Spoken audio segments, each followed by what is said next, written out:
Giklaro sa Regional Director sa Department of Education sa Rehiyon 7 nga si Salustiano Jimenez nga alas 5 sa buntag ug dili alas 3 sa kadlawon gipahigayon ang completion rights sa Marigondon Junior High School sa Dakbayan sa Lapu-Lapu, Miyerkules, Mayo 29. Kini sukwahe sa impormasyon sa nag-viral nga post sa social media nga bibutyag nga alas 3 sa kadlawon gisugdan ang maong kalihukan.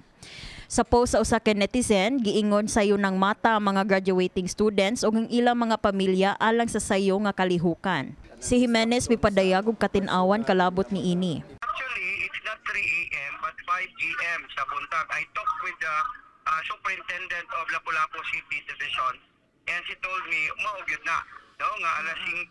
And I'm also with them. Okay raman ang alas 5, but not 3 a.m. No? Kaya ka nga 3 a.m. na nga to, pataw na sila. Ano, it's not 3 a.m. It's not practical and not feasible. So 5 a.m. noon pwede because Kagahapon may pagawas og statement ang principal sa maong tunghaan nga si Garvin Velos.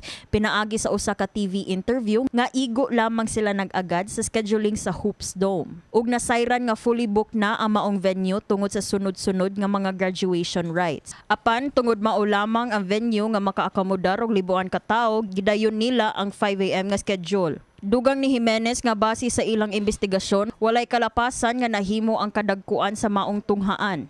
Nahimutang ko na tungod kay ang Hoops Dome, grabe gyud ka fully book naman ang Hoops Dome. Yung mao na lagyo na oras nga pwede magamit ang Hoops Dome na alas 5, which is panako dili na sad kayo siya tanang na ay angay ikabalaka or what. Kay bisan galit sa tong Sibira alas 5 mata magsugod ang dula kay aron dili gyud maklaro ginitan ang mga bata. Target sab sa DepEd nga mahingpit na sa Mayo 31 ang pagpahigayon sa mga completion rights.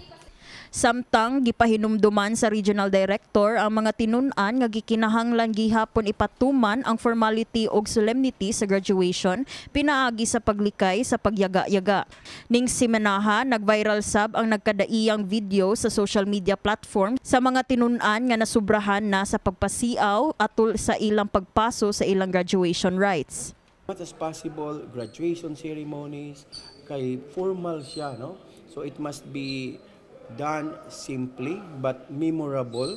Unya ang solemnity na agyod, no, mo man atong kuan. But after that, kung naamoy mga naman po'y panahon na ni graduation ball na sila gipahigayon nga mga activity nga makapalipay sa ilahan, so maybe during the time ato dito. But ang ato lang kay formal manggod siya nga solemn gyud dapat ang graduation. Kini si Eliza May Piñaranda alang sa My TV Cebu.